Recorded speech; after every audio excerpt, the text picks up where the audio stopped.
Ceci est la manne quotidienne, version audio.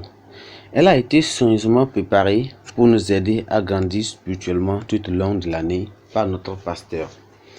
Nous sommes aujourd'hui le samedi, le 3 décembre 2022 et nous considérons le thème « Une précision chirurgicale ». Une précision chirurgicale. Nous allons avoir un mot de prière. Père, nous te remercions, nous te glorifions aujourd'hui. Nous t'exaltons pour cette opportunité que tu nous as donnée de pouvoir écouter ta parole, Seigneur. Nous prions, Seigneur, aide-nous à l'écouter et à la mettre en pratique au nom de Jésus. Merci, Seigneur, parce que tu nous as exaucés. Au nom précieux de Jésus, nous avons prié. Amen.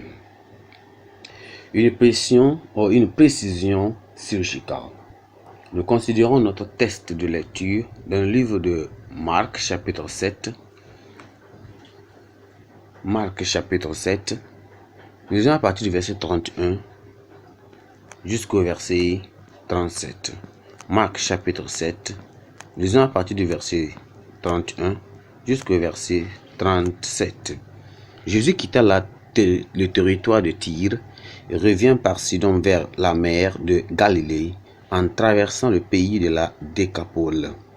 On lui amena un sourd qui avait de la difficulté à parler et on lui pria de lui imposer les mains. Il le prit à part loin de la foule, lui mit les doigts dans les oreilles et lui toucha la langue avec sa propre salive. Puis, levant les yeux au ciel, il soupira et dit « Ephata », c'est-à-dire « Ouvre-toi ». Aussitôt, ses oreilles s'ouvrirent, sa langue se délia et il parla très bien. Jésus lui recommanda de n'en parler à personne, mais plus il le leur recommanda, plus ils le publièrent.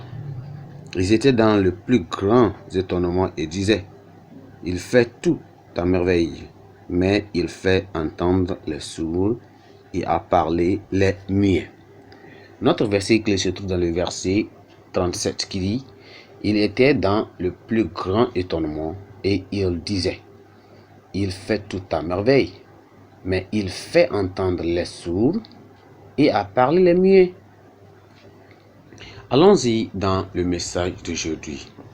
La science médicale a sans aucun doute a beaucoup fait dans le domaine de la santé et de la guérison des différentes maladies et de situations médicales. Chaque année, différentes percées sont enregistrées au fur et à mesure que de nouvelles découvertes sont faites pour apporter des solutions à des maladies et à des situations médicales qui auparavant défiaient tout remède. Des milliards d'euros sont engagés dans des recherches, des formations, des essais et même de l'achat d'installations médicales qui visent à aider et à améliorer la pratique de la médecine et même la santé des personnes. Avec toutes ces percées et les sacrifices louables de notre personnel médical, nous savons cependant que la médecine n'a pas été en mesure d'enregistrer un taux de réussite à 100% dans toutes les situations. Plusieurs facteurs en sont sans doute responsables, mais cela se révèle alors les limites de l'ingéniosité humaine. Comme pour la médecine, il en est de même pour les autres domaines de l'activité humaine. C'est là que le ministère de guérison de Christ se démarque. Aucune affaire portée devant lui n'a jamais été défiée. Son autorité et son pouvoir n'a jamais été défié. D'après le texte aujourd'hui, il a accompli un miracle remarquable et étonnant sur un homme sourd et muet. Il n'a jamais rejeté aucune situation comme étant au-delà de son pouvoir. Personne n'est jamais venu à lui et il n'en est reparti déçu. Il faisait toujours toutes choses bien. Nous devons nous rappeler que Jésus est le même hier et aujourd'hui. Il marchait dans les rues de Galilée, guérissant les malades. Les mêmes miracles qu'il faisait, qu'il accomplissait à ce moment, il les fait encore maintenant, et même dans une plus grande mesure. Il n'a pas été échoué en ce temps-là, et il n'a jamais échoué, et il ne va jamais échouer. Il a des solutions parfaites à tous les problèmes humains. Là où s'arrêtent les efforts des hommes, c'est là que commence sa capacité. Ce dont nous avons besoin alors, c'est d'une confiance, c'est d'avoir la confiance et d'avoir la foi absolue en lui.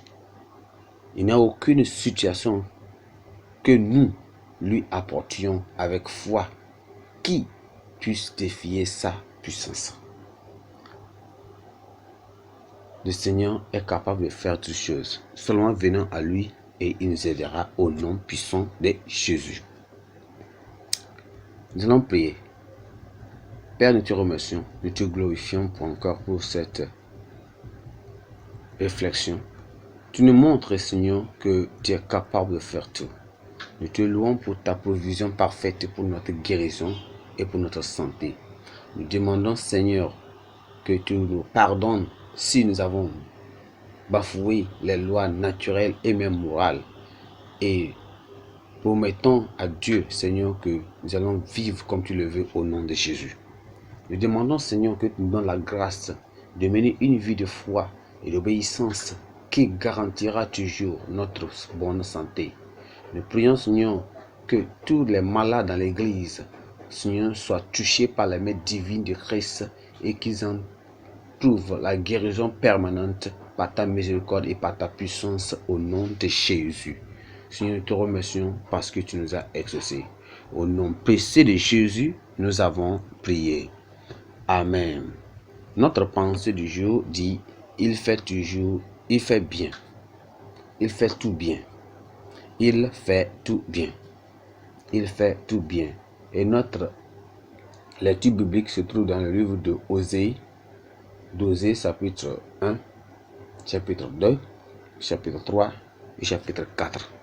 Merci, que Dieu vous bénisse.